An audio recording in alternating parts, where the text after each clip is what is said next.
Humans are cute until they aren't. The Galactic Assembly Hall shimmered with thousands of bioluminescent beings, their translucent skins glowing faintly in the vast chamber. The air pulsed with the hum of translators, oxygen regulators, and the chatter of over 90 intelligent species, all gathered for one purpose: to discuss the human problem. To most, humans were newcomers, a curious, energetic, slightly chaotic species that had stumbled into interstellar politics a century ago. Their world, Earth, had been catalogued, surveyed, and cautiously welcomed into galactic fold after demonstrating warp capability. The first few decades were uneventful. Humans were polite, inquisitive, and remarkably adaptable. Their small stature compared to many other species, their round eyes, expressive faces, and strange emotional warmth made them adorable. Adorable. That was a word most species used to describe them. Ambassador Xyrix of the Trial Corps remembered the first time he'd met one. They smiled, he once told a gathering, shuddering with both awe and confusion, with all their teeth visible. It was terrifying, but somehow charming.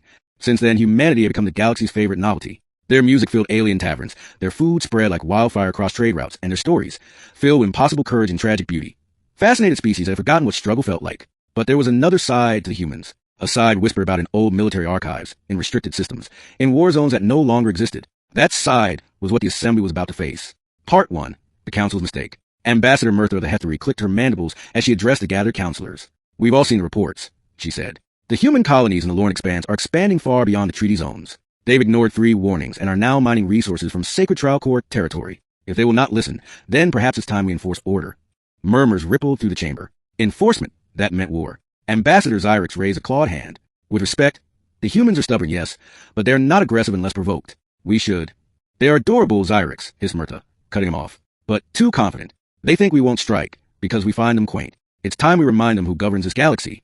The Assembly voted. By a narrow margin, the Galactic Council approved the use of force. 2 weeks later, 3 fleets, Hetheri, Vossen, and Quell Dominion, entered human space.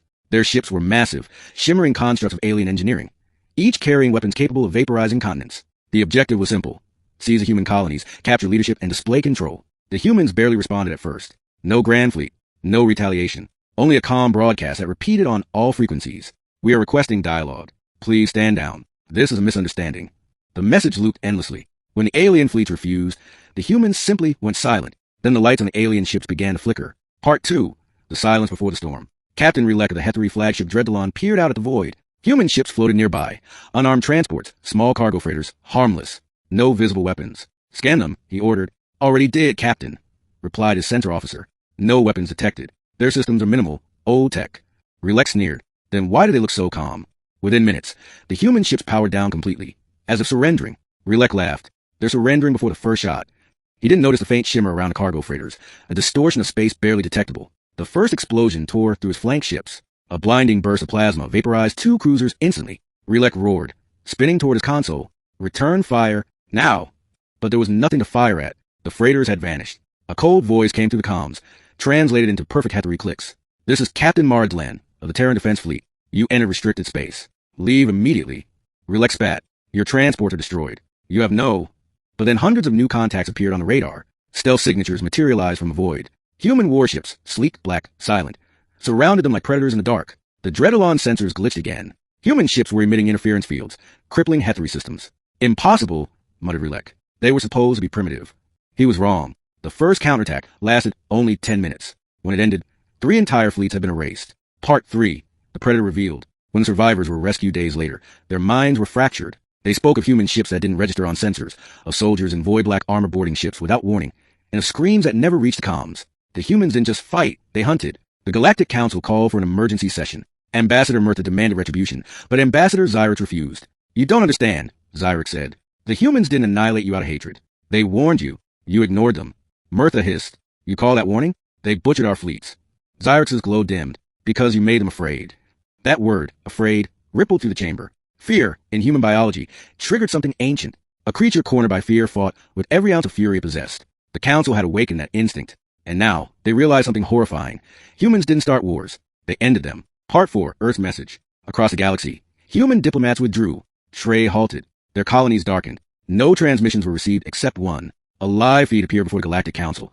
A woman, human, in a plain black uniform. She stood before a star map of the Milky Way, her expression calm. "Members of the Galactic Council," she said softly, "we regret what happened. You attacked civilian colonies, and we defended ourselves. We deactivated your invasion fleets to prevent further loss of life. We will not seek revenge, but we will protect our own." Her eyes, brown, unassuming, deeply human, seemed to pierce through every being watching. For centuries, you called us harmless, naive, cute. She smiled faintly. You mistook empathy for weakness. But you should remember, we evolved by surviving predators much larger and faster than us. We learned to fight smarter, to hide until it's time to strike. She stepped closer to the camera. You should hope it never becomes necessary again. The feed cut. Part 5. The Dark History Unearthed. The Council scrambled to understand. How could a young species like humanity possess such advanced stealth tech? Some suggested reverse engineering alien relics. Others whispered darker theories, that humans had fought wars among themselves for millennia, perfecting the art of destruction. To uncover the truth, the Vossen archivists investigated the ancient Earth databanks. What they found chilled them. Records of wars, endless wars, nuclear fire, bioengineered plagues, mass destruction on a planetary scale. And yet, humanity survived. Again and again, they fought each other with weapons that could tear the crust of their planet. And somehow, they still found ways to rebuild, to laugh, to dream. The archivists realized something terrifyingly unique about humans. Destruction was not their end, it was their teacher. Part 6. The Human Mind. In the following months, the Galactic Council tried to re-establish contact. Humans refused official communications, but allowed independent visitors. That's how Professor Wiener, a scholar from the telepathic Terran species, found herself invited to Earth. Humans fascinated her. Small, emotional, unpredictable. They cried easily, laughed loudly, and told jokes even in moments of despair. She studied their psychology, their history, their art. It was beautiful and horrifying. When she asked a human why they created weapons so powerful, the man only shrugged. Because someone always tries to take what's ours. Wiener didn't understand. Her species had evolved in peace. But she kept watching, learning. Then one evening, she witnessed something that defined humanity perfectly. A group of children were playing with a dog in a park, laughing, chasing, utterly carefree. But when a stranger approached the child too suddenly, every adult in sight froze, eyes sharp, muscles tensed. It wasn't conscious. It was instinct. They were smiling 1 second and ready to kill the next. Wiener realized then, this is what the galaxy doesn't understand. Humans could love with terrifying intensity. But that love came with a price. If you threatened what they loved, you triggered something primal, something ancient. That was when she wrote her famous thesis. Humans are cute until they aren't. Part 7. The Final Warning. 5 years after the Lorne Expanse conflict, the galaxy was quiet again. Trade resumed, though cautiously. The Galactic Council imposed new protocols for engagement with humanity. Every treaty required mutual consent and psychological evaluation. Still, fear lingered. Rumors spread that human scientists were developing something beyond even galactic comprehension. Quantum resonance weapons, nanite swarms, consciousness-based AIs. None of it confirmed. None of it denied. Then came the Vrax incident. The Vrax Collective, an insectoid race, attempted to seize an unclaimed moon orbiting a human colony world. They believed humans wouldn't notice. They were wrong. Within 48 hours, the entire Vrax invasion force vanished. No debris, no distress signals, just silence. A week later, a message appeared in the Vrax Capital Central Network. 5 words in every language. Don't test our patience again. The message wasn't signed, but everyone knew who sent it. Part 8. The Fear and the Fascination. Decades passed. The galaxy adjusted to coexistence with humans, cautiously, respectfully. Some species still adored them. Others feared them. But all agreed on one thing.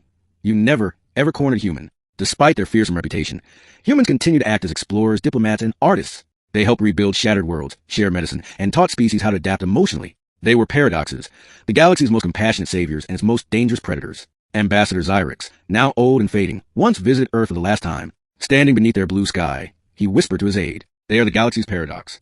Beautiful destroyers. We see them smile and forget that behind those smiles is a mind that conquered extinction 1,000 times over." His aide tilted her head. "Do you fear them?"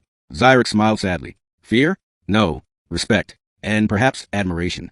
Part 9. The next chapter. A century later, humanity had changed again. They'd integrated with dozens of species, intermarried, built hybrid colonies. Yet they never lost that spark.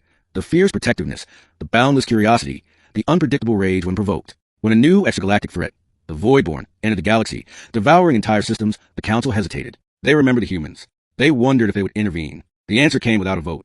Human fleets appeared unannounced at the border, not with fanfare or speeches, just quiet efficiency. Captain Mara Dlen's descendant, Admiral Ilias Dlen, sent a single transmission across the galaxy. "You stayed your hands when the predators came. We won't."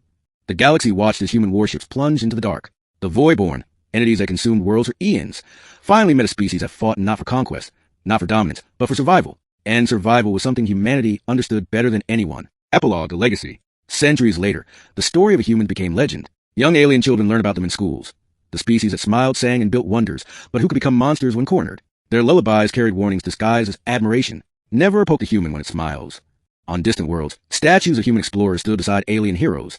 Their faces captured in expressions of both kindness and defiance. The galaxy learned that humanity's strength wasn't in their weapons or their technology. It was in their will. A will born from endless struggle, from love so deep it bordered on madness, from a knowledge that peace was precious because it was always temporary. And in the archives of the Galactic Council, one phrase was carved into the wall. the official record of the Lorne Expanse War, and the lesson no species ever forgot. Humans are cute until they aren't.